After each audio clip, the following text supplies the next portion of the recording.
KBS, MBC, EBS의 사장을 선임할 때 사장 임명 동의제를 시행하도록 방송법 개정을 추진하겠습니다. 공영방송 사장에게 10년 이상의 방송 경력을 강제하도록 하여 직무 경험이 전무한 낙하산 사장의 임명을 원천 봉쇄하겠습니다. 방송사의 미래와 본인의 미래가 직접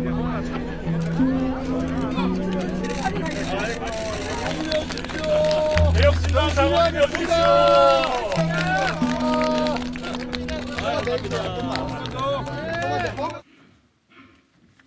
안녕하세요.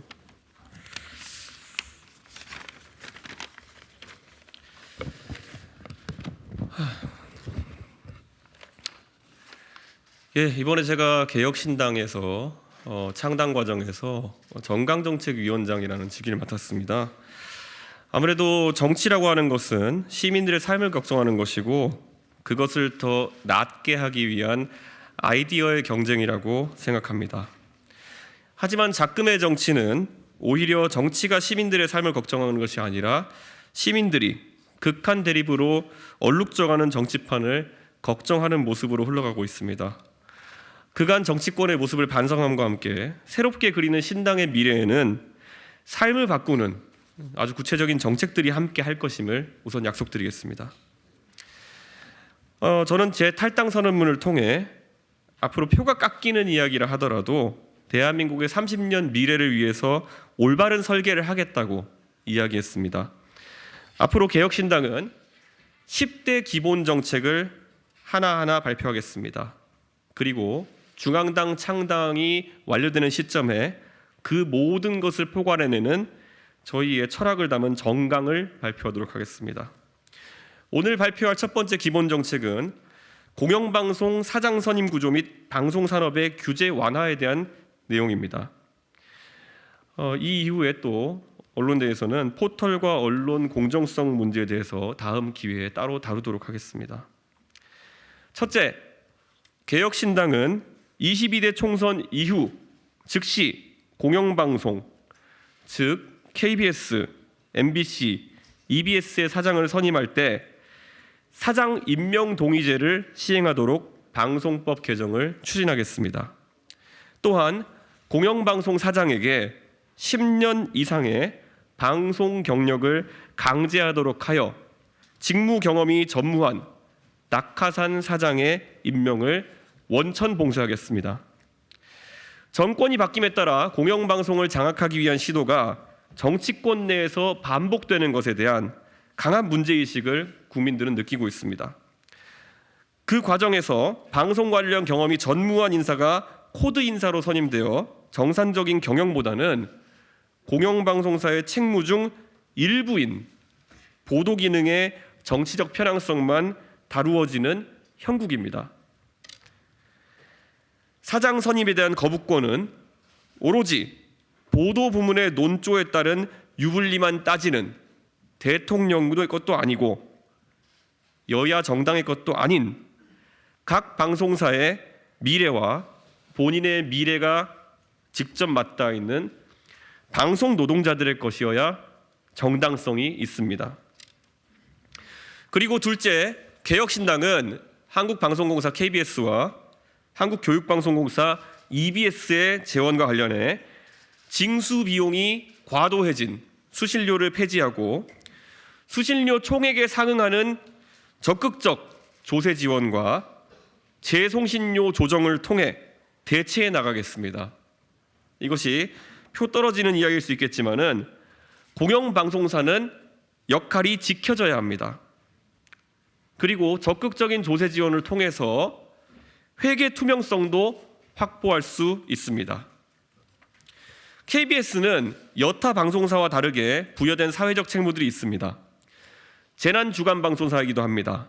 그 업무를 NHK와 같은 다른 공영방송 수준으로 정확하게 수행하기 위해서는 더 많은 투자가 필요합니다. 또한 지역국을 유지하며 수도권에 집중된 여타 언론의 편중성을 보완해야 할 책무도 있습니다. 또한 단순하게 상업적으로만 봐서는 제작 가능성이 없는 콘텐츠를 만들어 보급하는 역할을 해야 합니다. 현재 상업방송사가 다룰 수 있는 역사물은 파리바게뜨가 불란서 제빵소로 PPL을 할 수 있는 미스터 션샤인 정도까지였습니다. 고려 거란 전쟁에 억지로 PPL을 넣기보다는 KBS가 상업성 수익성이 부족하다 하더라도 국민의 사랑을 받는 대하 드라마를 제작하는 것도 고유의 역할일 것입니다. 2017년 EBS의 다큐멘터리 프로그램을 연출하던 두 외주 제작 PD가 해외에서 사망한 일이 있었습니다. 공영방송사가 충분한 제작비를 지급하지 못해 독립 PD들이 과로와 과도한 위협에 노출되는 저임금 하청 노동자로 전락해버린 현실을 드러내고 있습니다. 정치권이 보도 공정성을 빌미로 재원을 옥죄며 그 비용 절감의 부담을 전가해 방송 노동자들의 안전까지 위협하는 상황이 발생해서는 안 됩니다. 셋째, 상기한 개혁신당의 주장대로 국민의 혈세를 직접 지원받게 되면 KBS가 지난 몇 년간 보도 편향성 논란의 핵심이었던 외부 진행자들을 능력 있고 장래성 있는 내부 인력으로 전원 대체할 것을 요구하겠습니다. KBS가 여타 민영방송사와 시청률, 청취율 경쟁을 하는 과정 속에서 단기적인 성과를 위해 외부 진행자에 의존하면서 그 선임 과정과 처우에 대한 불필요한 논란이 보도 편향성 시비에 일조했다는 것을 개혁신당은 지적하고 싶습니다. 넷째, 개혁신당은 방송사업자에 부과된 불합리한 규제, 특히 OTT와 방송사의 다른 규제가 적용되는 광고 그리고 편성, 심의에 대한 불일치를 해소하겠습니다. 똑같은 제작물을 만들어도 방송법의 규제를 받아 방송에 틀 수 없지만 정보통신망법의 규제를 받는 OTT에서는 틀 수 있는 프로그램들이 있습니다. OTT에 대한 접근성이 방송에 대한 접근성과 크게 달라지지 않는 지금 OTT에 대한 규제를 강화하는 방향보다는 레거시 방송에 대한 규제 기준을 전폭적으로 크게 완화하는 방향으로 가겠습니다. 그리고 방송사에 적용되는 갖가지 광고 형태에 대한 규제 또한 걷어내겠습니다.